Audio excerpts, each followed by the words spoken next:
ça enlève justement et ça crée une forme de libération.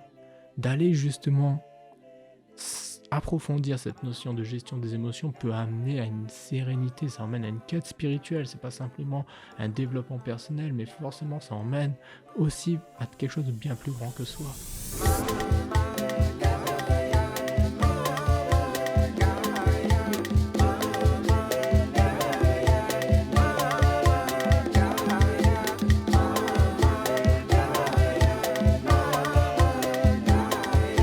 Salut et bienvenue sur le podcast Harmoniser sa vie. Je suis Gaël Salézy, créateur du mouvement Harmonisateur de vie. Mon but, permettre à chacun de ramener de l'harmonie dans sa vie en osant être pleinement soi et se libérer de tous les masques qui freinent son épanouissement. Je crois fortement que le monde sera en paix et en harmonie lorsque chaque être humain vivra en incarnant son véritable soi. Le mouvement Harmonisateur de vie a donc pour but d'aider toutes les personnes qui, aujourd'hui, sont conscientes qu'elles sont sur la Terre pour une raison précise et qui souhaitent se mettre en accord avec cette destinée. J'ai créé le podcast Harmoniser sa vie, dans lequel je partage les concepts clés en développement personnel. On est toujours sur le thème de la gestion émotionnelle et j'espère que, comme moi, vous avez vraiment apprécié chacun de ces épisodes. J'ai essayé de vous apporter un maximum d'informations sur l'importance de la gestion émotionnelle. Si vous n'avez pas compris ce que j'ai voulu partager durant ces dernières semaines, c'est qu'aujourd'hui, il me semble primordial que chaque être prenne la responsabilité de gérer ses émotions et que chacun d'entre nous, nous prenons conscience qu'il est important que nous apprenions les techniques qui existent, que nous allons rechercher les outils nécessaires à cela, que nous améliorons notre gestion émotionnelle. La crise dans laquelle nous sommes actuellement, si nous regardons bien le nombre de personnes qui se retrouvent anxieux, le nombre de personnes qui finissent par déployer leur colère de manière négative et de manière toxique pour les autres est en train d'être amplifié parce que nous sommes sous pression. Et lorsque nous sommes sous pression, qu'est-ce qui se passe ? C'est que tout ce qui est contenu à l'intérieur de nous là, ça boue, ça a besoin de sortir, ça a besoin de s'exprimer. Si on ne sait pas canaliser nos émotions, si on ne sait pas les gérer, lorsque ça sort, généralement, ça explose et ça fait pas mal de dégâts. Donc, aujourd'hui, si l'on peut faire déjà quelque chose pour soi-même, c'est déjà se donner ce cadeau-là, de prendre conscience qu'il est important de gérer ses émotions déjà juste pour soi. Parce que c'est désagréable de ressentir cela. C'est désagréable d'avoir quelque chose à l'intérieur de soi, de le sentir bouger, qui est mis sous pression là et qu'on a cette sensation qu'il y a à tout moment ça va pouvoir sortir et que on sait très bien que ça va faire du mal et qu'on n'arrive pas à gérer. C'est fatigant, c'est épuisant de devoir justement vivre constamment dans cette peur que nos émotions vont impacter négativement notre vie. Déjà pour soi personnellement, mais aussi pour les personnes que l'on aime et qui sont autour de nous. Savoir que l'on va avoir un impact négatif sur elles, franchement, qui a envie de ça ? Qui a envie d'être la source de problèmes des personnes qu'elle aime ? Personne ne veut être la personne toxique. Qui a envie d'être la personne toxique qui est exclue de la vie des personnes qu'elle aime ? Honnêtement. Qui c'est qui veut être cette personne-là ? Personne ne veut être identifié à cela. Personne ne veut avoir l'étiquette de « je suis la personne toxique ». Eh bien, si vous ne souhaitez pas avoir cette étiquette-là, il est important de pouvoir justement faire le travail, de faire les efforts, de prendre sa responsabilité, de se dire « ok, aujourd'hui je décide de modifier cela et j'apprends à gérer mes émotions, je vais travailler sur mes émotions ». Et du coup, aujourd'hui, je souhaitais partager mon expérience personnelle par rapport à la gestion émotionnelle. À quel point ça a pu impacter positivement ma vie, à quel point ça a changé ma vie. Pourquoi j'en parle avec autant on va dire, d'enthousiasme. Pourquoi je parle autant ? Je prends 5 épisodes pour pouvoir vous parler de cela, que j'ai vraiment envie qu'on modifie cela. C'est pas simplement parce que derrière, je travaille dedans. C'est parce que je crois fortement en cela et parce que je l'ai expérimenté personnellement. La gestion émotionnelle a totalement transformé ma vie. aujourd'hui, je suis une toute autre personne depuis que je me suis concentré sur la gestion émotionnelle, depuis que je me suis retrouvé, que j'ai pu ressentir à nouveau mes émotions et vivre en accord avec elles. Ma vie a totalement changé et c'est ce que souhaite partager avec vous aujourd'hui. Je vais vous donner 5 bénéfices qui m'ont 5 bénéfices personnels qui sont les miens par rapport au fait où j'ai appris à gérer mes émotions. Le bénéfice global, tout d'abord, c'est que j'ai découvert que j'avais en moi un radar et qui était super efficace. En étant à l'écoute de mes émotions, aujourd'hui, j'arrive déjà à identifier l'émotion qui va de pair avec certains comportements. Je sais aujourd'hui quel est le comportement qui est adéquat pour moi et je sais quelle est l'émotion qui va avec les comportements qui sont adéquats et quelles sont les émotions qui vont avec les comportements qui sont toxiques pour moi. Et en fonction de cela, juste en sachant quelle est l'émotion, j'arrive à savoir, ok, qu'est-ce que je dois faire. Si je ressens des émotions qui me disent, très bien, là le comportement que tu as vu, il est bénéfique pour toi, eh bien, il suffit que je continue à faire cela. Et dès que je ressens une émotion qui est contraire, qui me dit, ah non, ça c'est les émotions de la catégorie comportement toxique, je sais qu'il faut que je réajuste, que je modifie mon comportement. J'ai un radar qui est super précis. Et je peux vous assurer que c'est vraiment, j'allais dire au millimètre, pour vous donner à quel point c'est précis, c'est que plus on va en profondeur dans cette notion-là, et plus ça devient subtil. La moindre chose, on peut en arriver à un simple geste, on peut comprendre si ce geste-là est adéquat ou pas. Et donc dites-vous bien que déjà, si on peut savoir si un geste est adéquat quand on doit prendre des grandes décisions dans sa vie, de se dire, aujourd'hui je me plais plus dans mon travail, est-ce que je dois changer ou est-ce que je dois continuer? Est-ce que je souhaite monter une entreprise ou est-ce que je vais trouver une nouvelle entreprise qui va m'embaucher? Est-ce qu'il faut que je change de secteur d'activité ou est-ce qu'il faut au contraire que j'aille juste chez mon concurrent? C'est ce genre de questions des fois qui entraînent énormément de conséquences, qui ont un impact assez important dans notre vie. Comment est-ce que l'on fait pour justement avoir la réponse? Les émotions. Depuis que j'ai appris à gérer mes émotions, j'ai pu redévelopper aussi mon intuition. Parce que pour moi, ça va de pair. Et c'est ça que j'appelle un radar. C'est de pouvoir prendre les bonnes décisions. Donc, ça c'est au niveau global. De manière un peu plus précise, la première des choses que j'ai pu identifier aussi, ça a été dernièrement, je m'en suis beaucoup rendu compte ces dernières années, c'est que en plus d'avoir ce radar-là, c'est que les émotions me permettent d'identifier la source de mes mauvaises habitudes.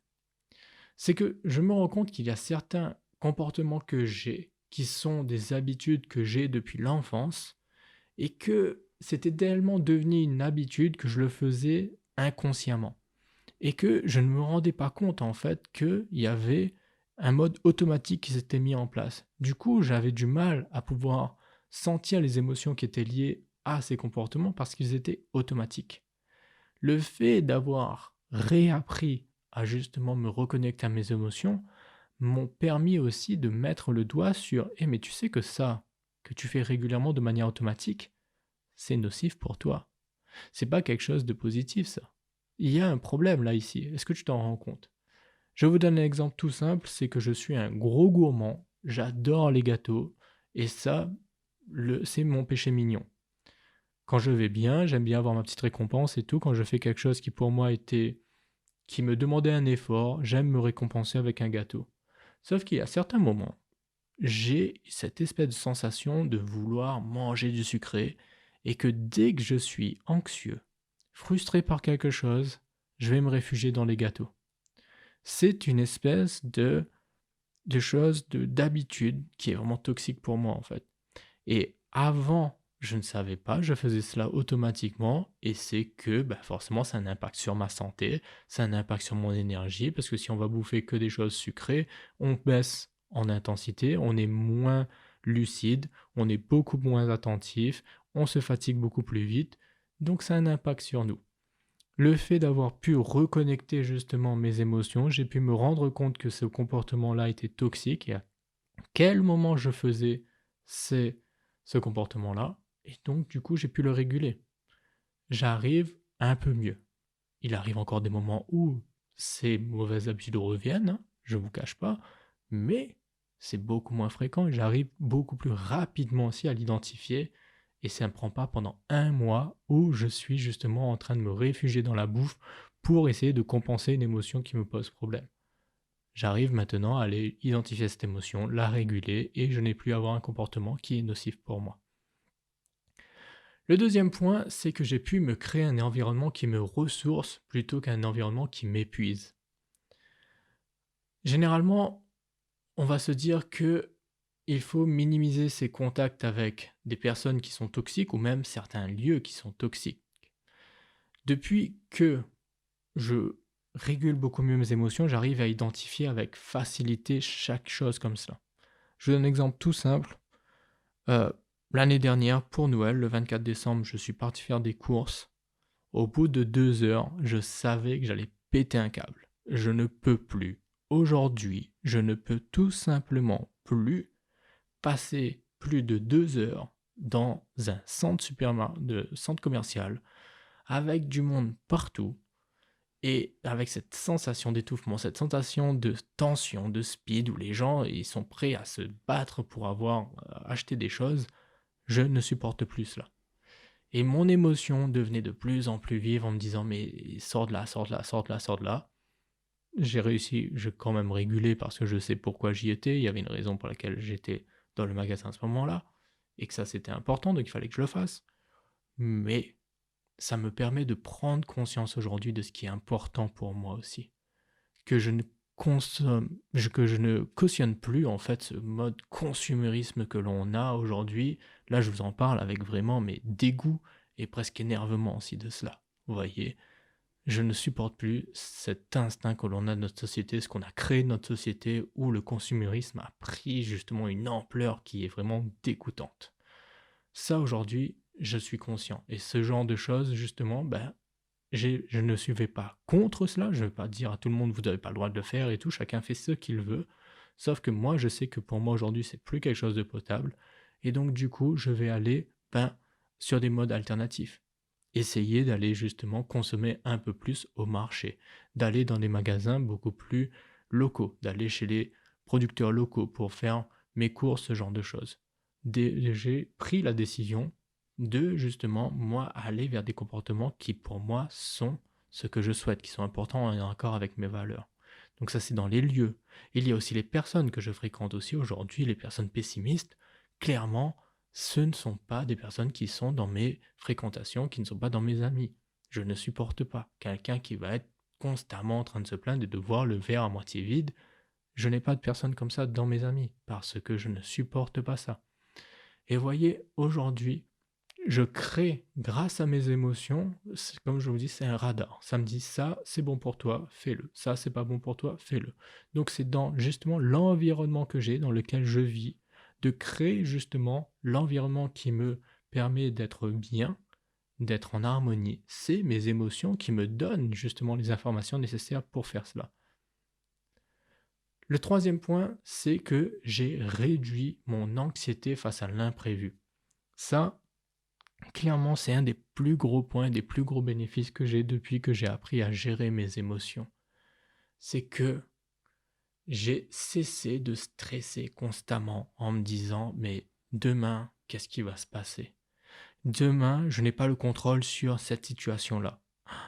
Mince, si je ne maîtrise pas qu'est-ce qui va se passer et c'est l'inconnu, eh bien, de plus en plus, il y arrive encore des situations où oui, je suis encore anxieux par rapport à cela. Je ne suis pas non plus la personne la plus zen au monde. Faut pas se leurrer, hein. On est toujours en constante évolution. Mais j'ai pu réguler ça. Ce stress de la vie, de voir le lendemain, de me dire, ok, l'année prochaine, je ne sais pas du tout ce qui va m'arriver. Je ne sais pas où j'en serai. Je prends la décision de changer, de déménager. Qu'est-ce qui va se passer? Eh bien, je ne sais pas pour 50% des informations. Eh bien, c'est pas grave. Vous voyez, ça fait maintenant 6 mois que j'ai déménagé et lorsque je disais aux personnes, ok, je vais aller habiter à Strasbourg, pas mal de personnes me disent, ok, ouais, t'as déjà trouvé une maison et tout. Je dis non. Il me dit, ouais, mais au niveau travail, tu vas faire comment et tout? Bah, je continue ce que je fais en ligne. Ils disent « Ouais, mais comment ça va se passer exactement? T'as un réseau là-bas et tout ?» Je fais « Non. » Et les gens me regardaient en me disant « Mais ça va? Enfin, genre, t'as l'impression que tu vas partir un peu dans l'inconnu. » Et je leur disais « Mais je sais ce que je fais et clairement, qu'importe, c'est pas grave. Je me sens, moi, bien avec cela, en fait. » Mon radar me disait « T'inquiète pas, tout ce que tu vas faire là-bas va bien se passer pour toi, en fait. » Et du coup, j'avais pas besoin de vouloir maîtriser, contrôler les choses, de pouvoir justement connaître A, B, C, D, il va se passer comme ça, étape 1, 2, 3, 4, 5. Non, le plus important depuis que j'ai compris cela, c'est que mon radar, en gros, mes émotions arrivent à me guider, à me dire, fais cette étape-là aujourd'hui. Quand tu as fini de faire cette étape, reviens à l'intérieur de toi, réécoute ton intuition et tu auras l'étape 2. Et j'avance comme cela, chaque instant l'un après l'autre. Et je sais que il n'y a pas d'imprévus qui vont pouvoir justement venir me mettre hors de moi. J'ai déjà fait face à mes émotions. Maintenant, je suis déjà allé m'explorer à l'intérieur de moi mes différents démons. Je connais mes différents comportements. Je commence de mieux en mieux à me connaître. Et le simple fait d'avoir cette connaissance de moi fait que je sais que qu'importe les imprévus qui vont arriver, je pourrai gérer l'émotion qui sera liée à cet imprévu. Et c'est juste ça. Ce qui fait que je peux garder le contrôle et la maîtrise de mon être. Parce que je maîtrise mes pensées, je maîtrise mes émotions. Ça enlève un poids énorme sur ce qu'on appelle l'imprévu. On finit par se prendre conscience de se dire, mais en fait, la vie, c'est juste, qu'importe ce que je fais, en fait, du moment que je fais quelque chose qui est en accord avec mon être, qui, moi, je suis moi-même dans ce que je fais, ben, je peux faire tout ce que je veux, en fait, qu'importe. Ça enlève justement et ça crée une forme de libération. D'aller justement approfondir cette notion de gestion des émotions peut amener à une sérénité, ça emmène à une quête spirituelle, c'est pas simplement un développement personnel, mais forcément ça emmène aussi à quelque chose de bien plus grand que soi. Et pour moi, je n'ai pas trouvé mieux en fait. La personne que j'étais, j'ai toujours eu peur en fait de l'inconnu. J'ai toujours voulu maîtriser les choses. Je suis une personne qui est perfectionniste. Je suis quelqu'un qui veut contrôler. Et au bout d'un moment, j'ai fini par prendre conscience que c'est pas ça la clé. Et que du coup, lâcher prise, développer le lâcher prise, réduire mon anxiété face à l'imprévu, a été vraiment une des choses qui a été le plus bénéfique dans ma gestion des émotions. Le quatrième point a été, le quatrième bénéfice que je souhaite partager avec vous, c'était l'amélioration de mes relations. Clairement, depuis que j'ai appris à gérer mes émotions, j'ai forcément pu modifier mes comportements et donc être plus apte à la communication, de pouvoir être plus ouvert à communiquer avec les personnes et à m'exprimer aussi sur ce que j'avais à faire. Là-dedans, je sais que moi j'ai encore beaucoup de travail sur l'expression quand même si moi j'arrive à connaître mes émotions et à mieux me gérer par rapport à cela, j'ai encore beaucoup de travail sur l'expression de ce que je ressens et le partager aux personnes autour de moi. Ça, je sais que c'est les prochaines années, ça va être mon grand travail. Et forcément, on a tous une part de soi à travailler. Pour la mienne, c'est celle-là. Mais depuis que j'ai fait justement mon travail sur les émotions, j'ai pu, moi aussi, mieux comprendre mes comportements et gérer aussi, mais bien, les situations qui, elles, pouvaient me poser problème.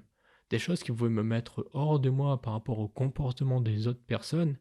Aujourd'hui, je les regarde et je me dis, bon, ok, la personne est juste différente et elle fait juste la chose de sa manière. Très bien, c'est pas comme moi et je n'ai rien à faire, moi. J'ai pas à lui dire, tu dois changer ça ou tu dois changer ton comportement.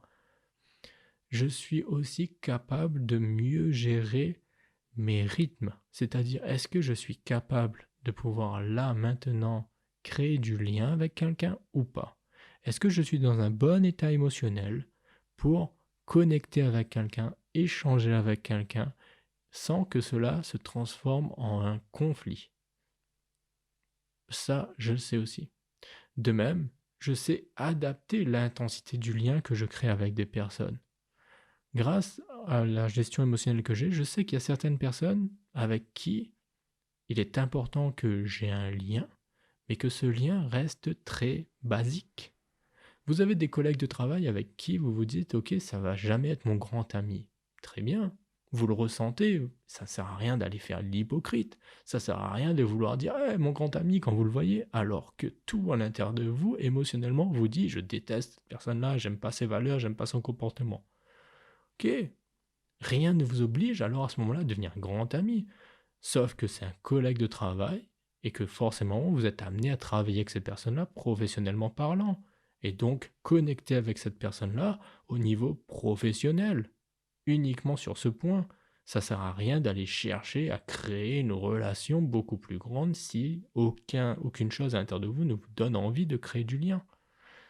Ça permet justement d'équilibrer cela. Quand on arrive à gérer ses émotions, on arrive à se dire, ok, quand on ressent cette émotion de dégoût presque, certaines personnes, il y a des personnes, moi, presque me dégoûtent dans leur comportement, dans leurs valeurs, dans leur manière de se comporter, ok, mais si je dois créer un lien avec cette personne à un certain moment, je dois interagir avec elle, ben je le ferai. C'est pas pour ça que je vais me mettre cette personne de côté et que je vais justement moi me renfermer ou au contraire aller critiquer cette personne-là sur ce qu'elle fait ou essayer de la modifier, la changer. Non, très bien. C'est ça la gestion émotionnelle, c'est justement de comprendre les informations que nous donnent les émotions et d'avoir le comportement qui est adapté en fonction de l'information que l'on reçoit de ces émotions. C'est ça la gestion émotionnelle. Et ça, dans la relation, dans la communication avec les personnes, avec le monde que l'on a autour de nous, c'est essentiel. Le cinquième bénéfice que j'ai pu avoir à apprendre à réguler et gérer mes émotions, c'est faire ce qui est important même quand je ne le sens pas. Aujourd'hui, en ayant affiné les différents styles d'émotions que j'ai, j'arrive à savoir si une émotion est réellement quelque chose qui me dit ne fais pas ça, c'est pas bon pour toi, ou est-ce que c'est juste une espèce de flemme, une espèce d'information qui me dit ah ouais mais là aujourd'hui tu sais il fait beau, on aimerait plutôt aller à la plage et justement se dorer la pilule plutôt que de faire le travail qu'on est censé faire.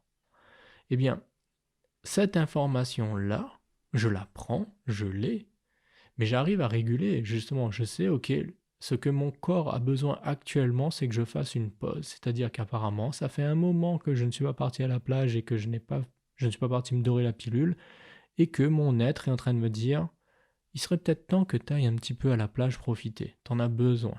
Ok, l'information, je l'ai prise. Donc je vais planifier dans les jours à venir un moment comme celui-là. Mais ça ne veut pas dire que parce que je ressens cette émotion-là tout de suite à l'instant T, que je dois absolument faire ce que l'émotion m'a dit. Si j'ai un rendez-vous important, j'ai un client que je dois voir là, tout de suite là, je ne vais pas dire à mon client, ah vous savez quoi, j'annule le rendez-vous que l'on a et qu'on a fixé depuis 2 mois et que c'est super important pour notre entreprise et pour votre bien-être aussi. Et non, du coup je vais aller à la plage plus tôt. Non, j'ai des valeurs, j'ai un professionnalisme, j'ai une entreprise dans laquelle je dois générer un certain chiffre d'affaires, qu'il est important que j'ai des tâches qui sont importantes à faire. Et du coup, je ne suis pas dans la réaction vis-à-vis de mes émotions, je suis capable de, ok, entendre une émotion, la jauger et agir en conséquence. Du coup, pour beaucoup de choses, dans les routines que j'ai mises en place aussi, le matin, je me réveille, il est 6 heures, mon réveil sonne et j'ai les yeux qui piquent et je me dis ah, il fait froid, j'ai pas envie de me lever. Ok, ça c'est l'information que me donne mon émotion. Ok, mon corps est en train de réagir, en train de me donner une information. Est-ce que je suis obligé de dire ah ben très bien, reste dans le lit et dors pas? Non, je sais que j'ai mes routines à faire le matin et que c'est justement en faisant ma routine du matin, en me levant tôt, que je vais pouvoir justement durer durant la journée et faire ce qui est important pour moi. Donc je ne suis pas dans la réaction. Je comprends que là, si je me réveille comme ça veut dire que le soir, il est important que je me mette dans une meilleure condition. Ça veut dire que j'ai pas bien fait ma routine du soir, que je me suis endormi pas dans les bonnes conditions. Et c'est pour ça que je me réveille dans cette situation-là. Voilà l'information que me donne ma flemme du matin. C'est juste ça, c'est une information et à moi de me comporter en accord avec cela. Je sais ce qui est important pour moi et je fais ce qui est important. Et j'ajuste Ça ne veut pas dire que je ne dois pas faire. Et c'est ça, d'arriver à la gestion émotionnelle aussi, c'est la gestion de son comportement, la gestion de sa productivité, la gestion de ses énergies. Tout ça est une question de choix. Et nos choix, ils vont être liés à nos valeurs, à nos buts dans notre vie, à nos rêves, à nos besoins. Qu'est-ce qu'on veut réellement créer, qu'est-ce qu'on veut réellement faire de sa vie. Et c'est là où c'est important. Il faut que nos émotions nous drivent vers cela. Et que si elles ne vont pas dans ce sens-là, qu'est-ce qui fait cela en fait? C'est une information. Mais c'est une information que je prends et que j'analyse et ensuite je fais le comportement. Je ne suis pas dans la réaction vis-à-vis de mes émotions. Et c'est ça la clé aussi que je veux partager avec vous. S'il y a une chose que vous pouvez garder de ce podcast du jour, c'est les émotions. On n'est pas obligé d'être dans la réaction. On est dans la réaction consciente et non pas dans la réaction inconsciente vis-à-vis d'une émotion. C'est une information, je l'analyse et j'en fais ce qui est important pour moi. Et je ne la laisse pas, elle, me driver, me forcer à agir d'une certaine manière qui n'est pas en accord avec moi. Donc, je trouve que c'est une très belle conclusion pour cet épisode. Je vais résumer rapidement les 6 points que je vous ai donnés justement aujourd'hui. Quels sont les bénéfices que moi j'ai pu avoir à améliorer la gestion de mes émotions? C'est que le bénéfice global a été d'identifier et de pouvoir créer en moi, si je peux dire, le radar qui me permet d'être en harmonie avec moi-même et créer une harmonie dans ma vie. Plus précisément, j'ai pu avoir comme bénéfice d'identifier la source de mes mauvaises habitudes, de créer un environnement qui me ressource plutôt qu'un environnement qui m'épuise, de pouvoir réduire mon anxiété face à l'imprévu, de pouvoir améliorer mes relations, et cinquièmement, de faire ce qui est important pour moi, même quand je ne me le sens pas. Si vous avez pu avoir un tilt dans cet épisode, s'il y a eu ce moment où vous vous êtes dit « mais oui, oui, clairement, t'as raison Gaël, ça me parle », eh bien, dites-vous qu'il y a sans doute une autre personne dans votre entourage qui peut avoir exactement le même tilt à l'écoute de ce podcast et que vous avez vous aujourd'hui maintenant là tout de suite la possibilité de créer ça chez elle. Comment ? Eh bien, partagez-lui le podcast. Envoyez-lui l'épisode. Dites-lui, j'ai écouté ça dernièrement et je suis sûr que toi, ça peut t'intéresser. Tiens, vas-y, écoute ça. Et vous allez justement, vous aussi, propager un peu plus d'harmonie dans cette manière.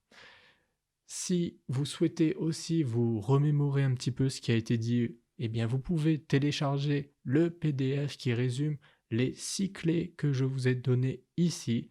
Et comme ça, vous pourrez relire cela à tête reposée, parce que certaines personnes, je sais qu'elles sont visuelles, qu'elles ont besoin de voir des choses, et que le PDF, je l'ai fait, et il a une petite photo, il y a un peu de couleur, donc c'est pas simplement un truc en noir et blanc. Vous avez un joli PDF où vous pouvez avoir ces points clés. Chaque semaine, je vous le donne, il suffit juste de vous inscrire et vous le recevrez directement dans votre boîte email. Voilà ce qui conclut cet épisode. Comme à mon habitude, je vous souhaite à tous une très très très belle semaine. Prenez soin de vous et surtout, n'allez jamais à l'encontre de ce que vous dit votre cœur. Bye bye. Les mêmes gros moments, la cadeau, la vie, de l'eau pour nous boire, Bardou.